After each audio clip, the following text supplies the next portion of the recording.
That seat passenger that you sit next to, they could be more important than you think. Do watch on for more information.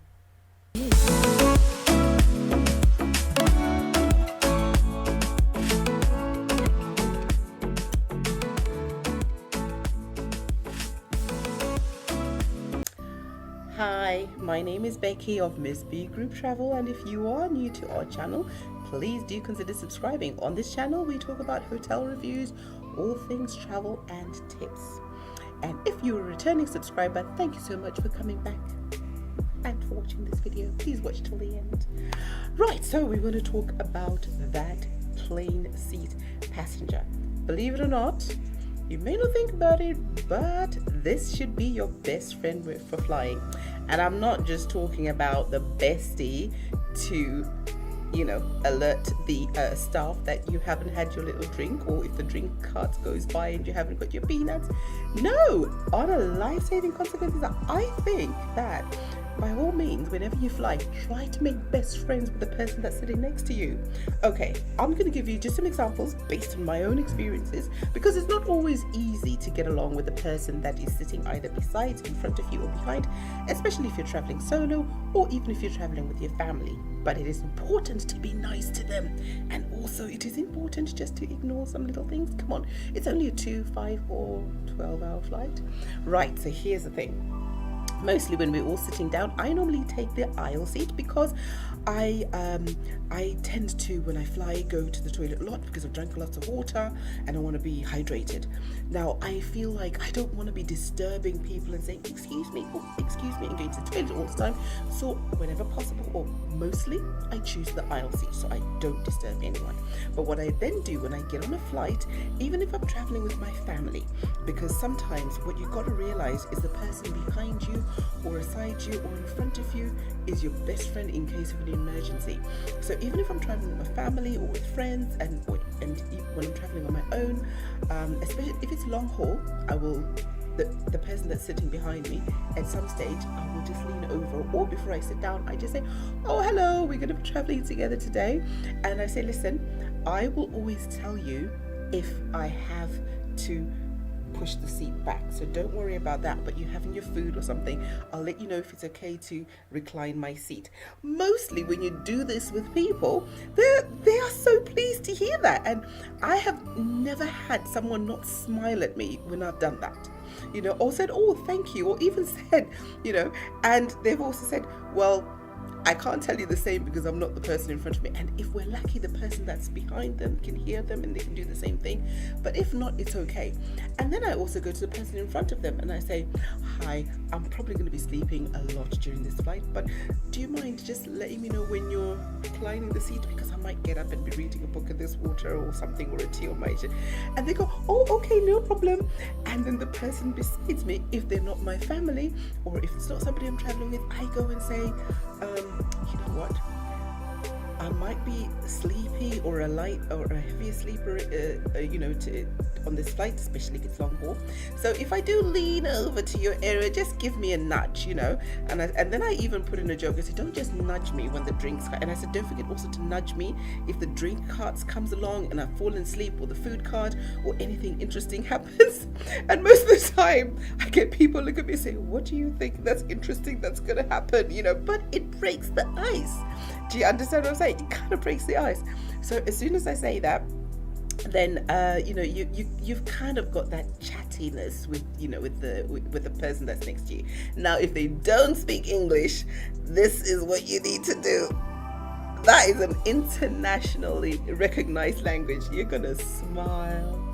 And if they're struggling, you're going to smile, and you're going to move, and you're going to make some sort of gestures that this person knows that you're available, and you're not available. Sounds like I'm talking about dating. No, knows that you're an approachable person, right? I have used this technique I'll tell you, for the last 7 or 8 years, I have never had any problems with people on a flight. And I know you'll say maybe I haven't been meeting some really lovely people, because there is an instance just happened 2 years ago. I did not meet some lovely people, and they were like, couldn't be bothered. They couldn't speak.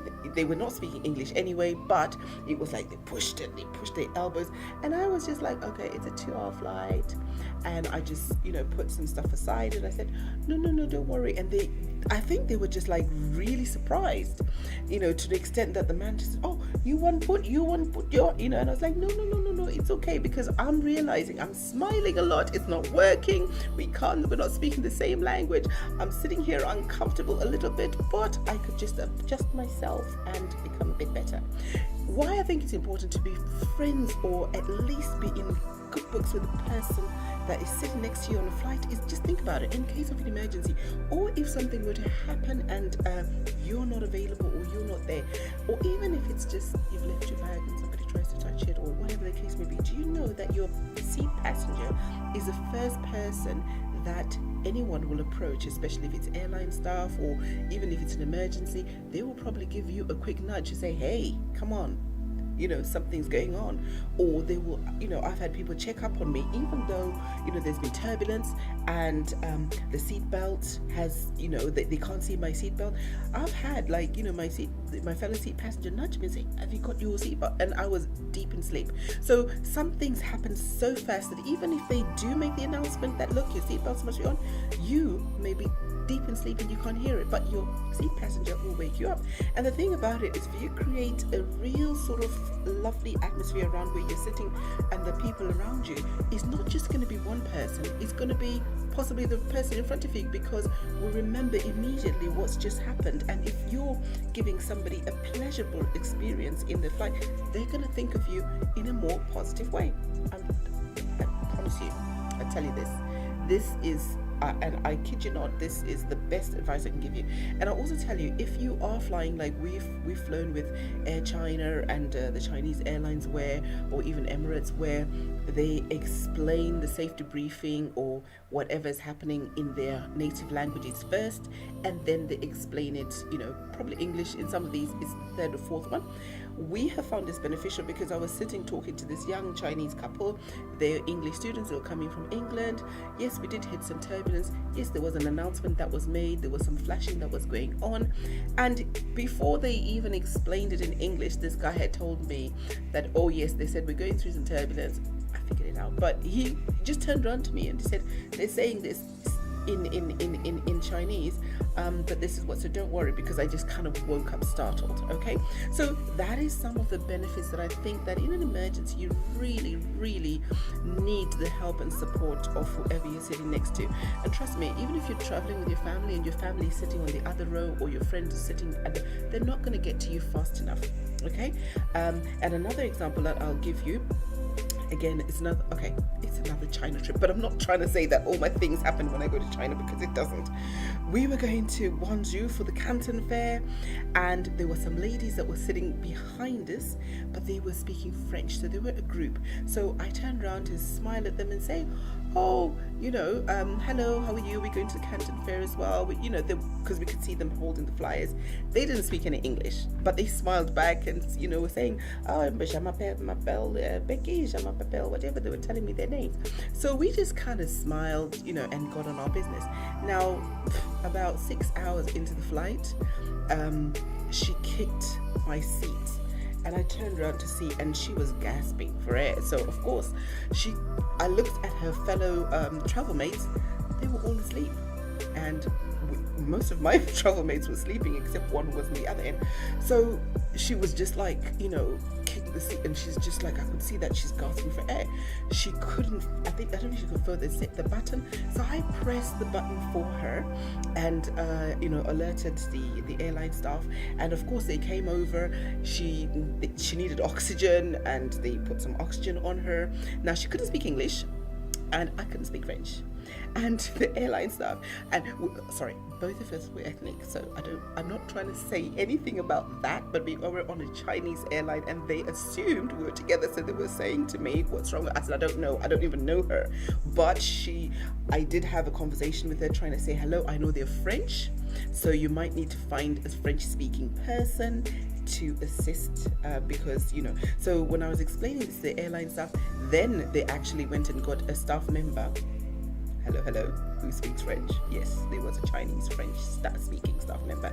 So when they got her, then, you know, as her oxygen was coming back up and trying to whatever, you know, they were speaking to her and were able to get some information from her, and then she related to me, and it just kind of happens, maybe she just had an episode or something, I don't know, because they don't discuss these things with you. But she was very grateful. And you know, the thing is, if we hadn't had that conversation, I don't know what would have happened. But what I'm trying to say, if we hadn't had that conversation and I realized that she speaks French, she would be some passed out person, and because she was kicking my seat trying to get my attention, if you'd been on a flight where you're thinking, oh, this woman is kicking my seat, you may have just got up and complained, or even got back and shouted at her, or even just ignored it, right? But I had the good sense to look back and as well as explain to the airline staff. What we will say is, when we landed, we told off all her friends and we called them useless with a laugh. They couldn't believe it. And I kid you not, my fellow passengers that I went with, the group members, one of them eventually woke up. I'm like, I've been saving lives whilst you guys have been in La La Land. All they woke up to is seeing all the airline staff, you know, a ventilator, an oxygen machine, and they were like, what has happened? I said, listen, I've been dealing with this issue for 30 minutes. You guys have been sleeping. You guys are useless. This is why I talk to everybody on the flight around me, because if something happens, they're going to save me, because you lot are going to be sleeping. And you know, even her friends in French, we were translating to the airline staff and saying, tell these friends that they're useless. And they laughed about it. They said, if I tell you these people were sleeping, all this activity happened. The woman was sitting in the aisle next, and I was sitting in front of her. All this activity happened. There were 4 of them. The 3 never woke up. They only woke up an hour later, right? I don't know how tired they were. They woke up an hour later to find their friend on an oxygen machine. Her top is open. She is getting better. So guys, if this story doesn't move you, listen, anything can happen. Be nice to the person that's sitting next to you, because they might just save your life, or they can help to translate or explain to airline staff what could be a problem. Because if think about it, if you get on the flight and you've got a headache, and then you just say, you know, you're speaking to somebody and just like, oh, I might be asleep, or I might sleep early, so if the drinks card comes along, please do let me know. I just have a slight headache, so I'm just taking a paracetamol. That is not giving out too much information. But guess what? If anything was to happen, because we all know that flying and certain medicines may not work well together, but if that happens, can you think about it? You know, that person can then explain and say, oh yeah, she was saying she's not feeling okay, she's had a headache, she's taken a paracetamol. You're not overdosed, or plane doesn't stop, or whatever the case may be. But anyway, just a little travel tip from me to you. Think about it. It might help somebody someday, but your best friend on a flight is the people around you, even if you've got family. Guys, what I'd like you to do is please do like and share this information. I think it's very important. Share it with your friends. And if you haven't subscribed, do subscribe. I will be putting in little nuggets, talking about my China experiences and lots of things to do with flying and holiday. But for now, take care of yourself, stay warm, and follow the government guidelines. This video has been shot during the COVID epidemic, so I just want to say to you, stay safe, and hope you and your family are well. Take care, and see you next time.